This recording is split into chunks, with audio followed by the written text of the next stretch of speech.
केंद्रीय गृह मंत्री अमित शाह ने पुरुलिया की सभा में ममता बनर्जी और कम्युनिस्टों पर जमकर हमला बोला। उन्होंने कहा कि दीदी या कम्युनिस्ट रोजगार नहीं दे सकते हैं। यदि स्कीम चाहिए तो मोदी जी को वोट दें और यदि स्कैम चाहिए तो टीएमसी की निकम्मा सरकार को वोट दें। रक्षा मंत्री राजनाथ सिंह ने बंगाल में सरकार बनाने का दावा किया। उन्होंने कहा कि हम पूरी तरह से आश्वस्त हैं कि बंगाल में चुनाव में भाजपा को 200 से अधिक सीटों पर विजय प्राप्त होगी। उन्होंने ममता पर निशाना साधते हुए कहा, बंगाल की सरकार को समझना चाहिए कि लोकतंत्र में सरकार अहंकार से नहीं संविधान से चलती है। उत्तर प्रदेश के मुख्यमंत्री योगी आदित्यनाथ ने दक्षिण 24 परगना में सागर विधानसभा क्षेत्र में जनसभा को संबोधित किया। इस दौरान उन्होंने कहा कि 35 दिन बाद टीएमसी के गुंडों की उल्टी गिनती शुरू हो जाएगी, क्योंकि तब यहां भाजपा की सरकार होगी और इन्हें ढूंढकर कानून के शिकंजे में डालने का काम किया जाएगा। असम के पलासबाड़ी में सीएम शिवराज सिंह चौहान ने आम सभा को संबोधित किया। इस दौरान उन्होंने टीएमसी सीएम ममता बनर्जी पर जमकर हमला बोला और जनता से बीजेपी के पक्ष में वोट देने की अपील की। सभा के बाद सीएम गुवाहाटी में प्रेस कॉन्फ्रेंस भी करेंगे। असम और पश्चिम बंगाल में पहले चरण के चुनाव प्रचार का आज आखिरी दिन है। इसके बाद प्रत्याशी डोर टू डोर कैंपेन कर सकेंगे। बता दें कि 27 मार्च से पहले चरण की वोटिंग होगी। इसके लिए निर्वाचन आयोग ने तैयारियां लगभग पूरी कर ली है। उद्योगपति मुकेश अंबानी के घर के बाहर में बरामद विस्फोटक से भरी स्कॉर्पियो के कथित मालिक मनसुख हिरेन की मौत के मामले में हर दिन नए खुलासे हो रहे हैं। मुंबई के एटीएस ने इसकी गुत्थी को सुलझा लेने का दावा किया है। उनका कहना है कि हिरेन की हत्या में कुल 4 लोगों के शामिल होने के सबूत मिले हैं। इनमें से 3 गिरफ्तार किए जा चुके हैं। पड़ताल के दौरान एटीएस को भी ये पता चला है कि मनसुख में कोलोफॉर्म सुंघाकर बेहोश किया गया और फिर आराम से उसकी सांस को रोककर उसकी हत्या कर दी गई। हत्या के वक्त सचिन वजय भी मौजूद था। एटीएस को उसकी मोबाइल लोकेशन से इसका पुख्ता सबूत मिला है। केंद्रीय मंत्री रामदास अठावले ने राष्ट्रपति को एक ज्ञापन देकर महाराष्ट्र में राष्ट्रपति शासन लागू करने की मांग की है।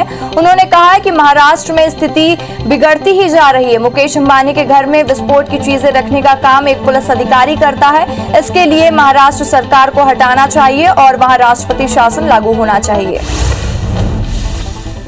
महाराष्ट्र के गृह मंत्री अनिल देशमुख ने मुंबई में पूर्व कमिश्नर और डीजी होमगार्ड परमवीर सिंह के आरोप पर जांच कराने की मांग की है। उन्होंने मुख्यमंत्री उद्धव ठाकरे को एक चिट्ठी लिखकर जांच कराने की मांग की है। उन्होंने पत्र को सोशल मीडिया में साझा किया, जो कि मराठी में लिखा हुआ है।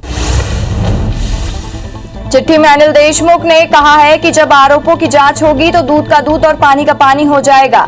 देशमुख ने अपने पत्र में लिखा है कि अगर सीएम जांच के आदेश देते हैं तो मैं इसका स्वागत करूंगा। बता दें कि आरोप लगाने के बाद बीजेपी लगातार गृह मंत्री के इस्तीफे की मांग कर रही है। कांग्रेस नेता राहुल गांधी ने फिर आरएसएस पर निशाना साधा है। उन्होंने संघ परिवार मानने से इनकार कर दिया है। उन्होंने आरोप लगाते हुए कहा कि आरएसएस में महिलाओं बुजुर्गों का सम्मान नहीं होता, इसलिए आरएसएस को संघ परिवार कहना सही नहीं है।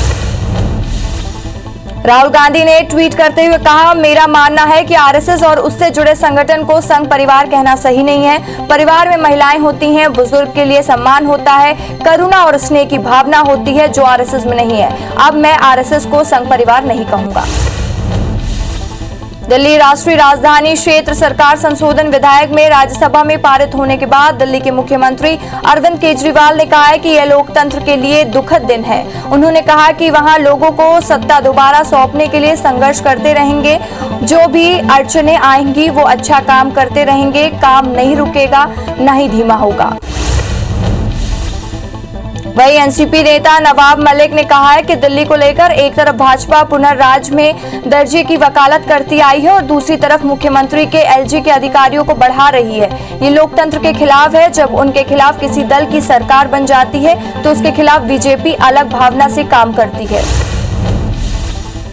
वित्त मंत्री निर्मला सीतारमण ने विश्वास जताते हुए कहा कि राजकोषीय घाटे में वृद्धि के चलते देश की वित्तीय साख में कमी आने जैसा कोई खतरा नहीं है। उन्होंने वित्त विधेयक 2021 पर राज्यसभा में चर्चा में जवाब देते हुए खराब अर्थव्यवस्था को लेकर पूर्व कांग्रेस सरकार की आलोचना की और कहा कि मोदी सरकार अर्थव्यवस्था को बेहतर तरीके से मैनेज कर रही है। वित्त मंत्री निर्मला सीतारमण के जवाब के बाद राज्यसभा ने वित्त विधेयक 2021 को बिना किसी संशोधन सुझाव में लोकसभा में लौटा दिया। इसी के साथ संसद में आम बजट को मंजूरी मिलने की प्रक्रिया पूरी हो गई है। बच्चों को गोद लेने और उनका बेहतर संरक्षण सुनिश्चित करने के लिए उद्देश्य से लोकसभा में किशोर न्याय योजना अधिनियम 2015 में प्रावधानों को मजबूत करने के लिए सर्वसम्मति से एक विधेयक पारित किया गया। केंद्रीय मंत्री और केंद्रीय महिला बाल विकास मंत्री स्मृति ईरानी ने कहा कि विधेयक का उद्देश्य चाइल्ड केयर इकाइयों में रहने वाले बच्चों के साथ साथ कई बचाए गए बच्चों को सुरक्षा प्रदान करना भी है। भारतीय सेना और नौसेना में महिला अफसरों को स्थायी कमीशन देने की मांग को लेकर दायर याचिका में सुप्रीम कोर्ट ने बड़ा फैसला सुनाया है। सुप्रीम कोर्ट ने निर्देश दिया है कि सेना 1 महीने के अंदर महिला अधिकारियों के लिए स्थायी कमीशन देने का विचार करे और उचित प्रक्रिया का पालन करते हुए इन्हें स्थायी कमीशन दी जाए। भारत पाकिस्तान सीमा में सटे सीमांत क्षेत्र में बुधवार गुरुवार को दरमियानी रात युद्धाभ्यास के दौरान बड़ा हादसा हो गया। सेना की जिप्सी में आग लग गई। इसमें सेना के 3 जवानों की जलने की जान चली गई। वहीं 5 जवानों की हालत गंभीर बताई जा रही है। मृतकों को एक सूबेदार और 2 जवान शामिल हैं। हादसा श्रीनगर जिले के छतरगढ़ के पास हुआ। इंटरनेशनल क्रिकेट काउंसिल ने वनडे और T20 रैंकिंग जारी की है। वनडे में भारत और ओपनर रोहित शर्मा को एक स्थान का नुकसान हुआ और वे बल्लेबाजी में टॉप 2 से बाहर हो गए। भारतीय कप्तान विराट कोहली पहले नंबर पर कविश है और आईसीसी ने रैंकिंग भारत इंग्लैंड के बीच हुए पहले वनडे के बाद जारी की है। दमोह विधानसभा उपचुनाव के लिए कांग्रेस ने प्रचार का शंखनाद कर दिया है और आज पूर्व सीएम कमलनाथ ने रोड शो के बाद जनसभा को संबोधित किया। इस दौरान कमलनाथ ने बीजेपी और शिवराज पर जमकर हमला बोला। दमोह उपचुनाव को लेकर बयानबाजी शुरू हो गई है। पूर्व मंत्री सज्जन सिंह वर्मा ने कहा है कि जयंत मल्ल्या के नाराजगी भाजपा पर भारी पड़ेगी। टिकट वितरण में भी बीजेपी के दोहरे मापदंड और के साथ ही उन्होंने बीजेपी पर छल कपट से चुनाव जीतने का आरोप लगाया है। वहीं सज्जन सिंह के बयान पर बीजेपी प्रदेश अध्यक्ष वीडी शर्मा ने कहा है कि दमोह का उपचुनाव मल्ल्या परिवार के नेतृत्व में लड़ा जाएगा।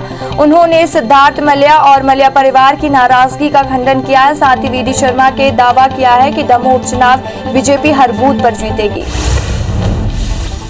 मंत्री तुलसी सिलावट ने दमोह उपचुनाव को लेकर पार्टी की जीत का दावा किया है। उन्होंने कहा कि दमोह में भाजपा 100% जीतेगी। मंत्री सिलावट ने कहा है कि स्थानीय कार्यकर्ताओं पर पूरा भरोसा है, वो वहां पूरी मेहनत कर काम कर रहे हैं। भाजपा संगठन चुनाव जरूर जीतेगा। मध्य प्रदेश में 27 मार्च को एमएसपी पर गेहूं, चना, मसूर और सरसों की खरीदी शुरू होगी। बारिश के चलते अभी खरीदी बाधित हो गई थी। सीएम शिवराज सिंह चौहान ने किसानों से कहा है कि औने पौने दाम पर किसान अपनी फसल ना बेचे। सरकार पाई किसानों से फसल खरीदेगी। मध्य प्रदेश के मुख्यमंत्री शिवराज सिंह चौहान ने भोपाल के स्मार्ट सिटी पार्क में पौधारोपण किया। सीएम शिवराज ने रुद्राक्ष का पौधा लगाया। दरअसल सीएम ने नर्मदा जयंती पर प्रतिदिन 1 वृक्ष लगाने का संकल्प लिया था। मनेंद्रगढ़ के पूर्व विधायक गुलाब सिंह का आज निधन हो गया। उन्होंने कोरिया जिला अस्पताल में अंतिम सांस ली। बता दें कि वो किडनी से जुड़ी बीमारियों से लड़ रहे थे। वहीं मुख्यमंत्री भूपेश बघेल ने उनके निधन पर दुख जताया है। दुनिया भर में कोरोना संक्रमितों का आंकड़ा 12 करोड़ 54 लाख को पार कर गया है। वहीं 27,56,000 मरीजों की मौत हो चुकी है। दुनिया भर में 10 करोड़ 12 लाख मरीज कोरोना को हराकर स्वस्थ हो चुके हैं। हालांकि दुनिया में 2 करोड़ 13 लाख एक्टिव मरीजों का इलाज जारी है। संक्रमण के मामले में अमेरिका और ब्राजील के बाद भारत तीसरे नंबर पर बना हुआ है। देश में कोरोना की दूसरी लहर के बाद एक दिन में 53,419 नए मामले सामने आए हैं। कोरोना संक्रमितों की संख्या 1 करोड़ 17 लाख को पार पहुंच गई है। कोरोना के 249 नई मौत से अब तक आंकड़ा 1,60,726 मरीजों की मौत हो चुकी है। वहीं संक्रमण के मामले में भारत दुनिया में तीसरे नंबर पर पहुंच गया है। हालांकि देश में 24 घंटे में 26,575 मरीज ठीक हुए हैं। देश में कोरोना की दूसरी लहर का खौफ बढ़ता ही जा रहा है। 18 राज्यों में कोरोना वायरस वेरिएंट 771 मामलों का पता चला है। इनमें से ब्रिटेन में 736, दक्षिण अफ्रीका के 34 और ब्राजील वेरिएंट के 1 केस सामने आए हैं। हालांकि केंद्रीय स्वास्थ्य सचिव राजेश भूषण ने बताया कि इस बात का कोई ठोस प्रमाण नहीं है कि देश में बढ़ रहे संक्रमण के लिए कोरोना के विदेश वेरिएंट की जिम्मेदार है। कोरोना के लगातार बढ़ रहे मामले के बीच केंद्र सरकार अब एस्ट्राजेनेका की वैक्सीन दूसरे देशों में नहीं देगा। देश में एस्ट्राजेनेका ऑक्सफोर्ड की कोरोना वैक्सीन का निर्माण serum institute of India Covishield के नाम पर कर रही है। दिल्ली में कोरोना के मामलों को बढ़ता देख सार्वजनिक उत्सवों पर पाबंदी लगा दी गई है। पिछले 24 घंटे में कोरोना के 1254 नए मामले सामने आए हैं। कोरोना के बढ़ रहे केस को देखते हुए आपदा प्रबंधन ने आगामी त्योहारों जैसे होली, नवरात्रि और सार्वजनिक उत्सव पर पाबंदी लगा दी है। सभी जिलाधिकारियों को कड़ाई से आदेश का पालन करने को कहा गया है।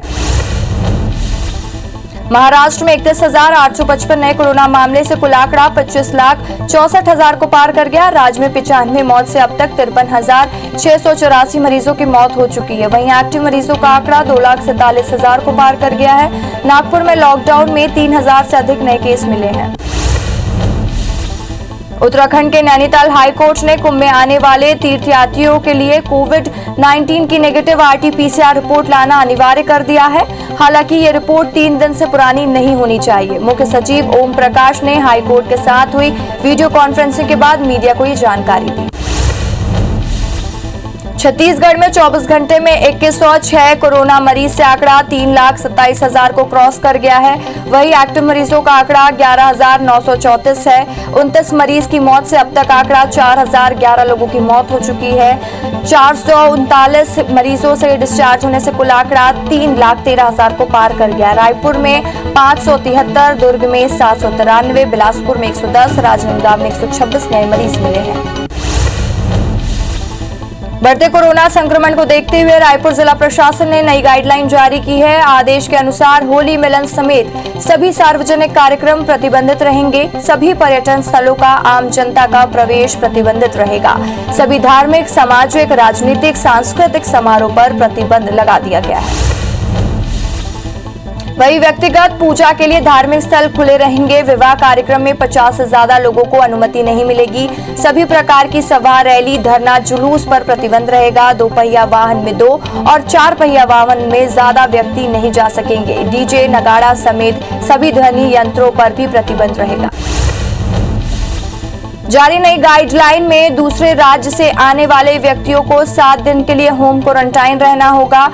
एक इलाके में ज्यादा कोविड-19 मरीज मिलने पर पूरे इलाके को कंटेनमेंट जोन घोषित किया जाएगा। एक ही स्थान पर 5 से ज्यादा व्यक्ति के जमा होने पर प्रतिबंध रहेगा। यदि किसी व्यक्ति को लक्षण दिखने हैं और उसका टेस्ट करवाना होगा तो रिपोर्ट आने तक होम क्वारंटाइन रहना होगा। बढ़ते कोरोना संक्रमण को देखते हुए प्रशासन ने अचानक मार्ग टाइगर रिजर्व को 2 दिन के लिए बंद करने का फैसला लिया है। एटीआर 28 और 29 मार्च को पूरी तरह से बंद रहेगा। वहीं शिवतराई रिजॉर्ट और उसके अलावा जंगल सफारी बंद रहेगी। वहीं होली त्योहार के मद्देनजर बफर जोन में वाहनों की सघन जांच की जा रही है। मध्य प्रदेश में कोरोना संक्रमण लगातार ही बढ़ने लगा है। प्रदेश में 24 घंटे में 1,712 नए केस मिलने से आंकड़ा 2,80,000 को पार कर गया है। राज्य में 10,147 संक्रमित मरीजों का इलाज जारी है। प्रदेश में 7 मरीज की मौत से कुल आंकड़ा 3,919 पहुंच गया है। वीकेंड लॉकडाउन के बीच भोपाल में 385, इंदौर में 477 नए केस मिले हैं। विदिशा में रोजगार सहायक राजेंद्र सिंह यादव के घर और पैतृक निवास पर लोकायुक्त ने छापा मारा है, जिसमें 1 करोड़ से अधिक संपत्ति का खुलासा हुआ है। 2 टीम ये कार्रवाई कर रही है। फिलहाल जांच अभी भी जारी है। शहडोल के धनपुरी थाना क्षेत्र में पुलिस अधीक्षक की स्पेशल टीम ने सूदखोरों के ठिकानों पर छापा मारा है। इस दौरान टीम ने उनके कब्जे से कई एटीएम, पासबुक और अन्य दस्तावेज जब्त किए हैं। टीम ने कई सूदखोरों को हिरासत में भी ले लिया है, जिनसे पूछताछ की जा रही है। दतिया में इन दिनों बिजली विभाग बकायादारों से खिलाफ सख्त नजर आ रहा है। बिल नहीं जमा करने पर पूर्व विधायक श्याम सुंदर श्याम के पुत्र राकेश भारती के स्टोन क्रेशर और विद्युत ट्रांसफार्मर को बिजली विभाग उठा ले गई है। साथ ही मंडी स्थित निखिल इंडस्ट्री के भी कनेक्शन काट कर उसे सील कर दिया गया है।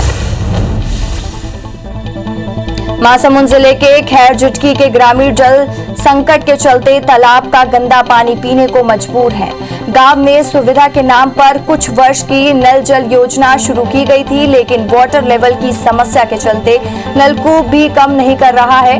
वहीं अब समस्या का निराकरण नहीं होने पर ग्रामीणों ने आंदोलन की चेतावनी दी है। दमोह के बस स्टैंड में खड़ी बसों में आग लग गई, जिसमें 7 यात्री बसें जलकर खाक हो गई। सूचना पर पहुंची दमकल की टीम ने आग बुझाने में जुटी हुई है। आग किस कारण से लगी इसका खुलासा नहीं हो पाया है। पुलिस भी मौके पर मौजूद है। घटना कोतवाली थाना क्षेत्र इलाके की है।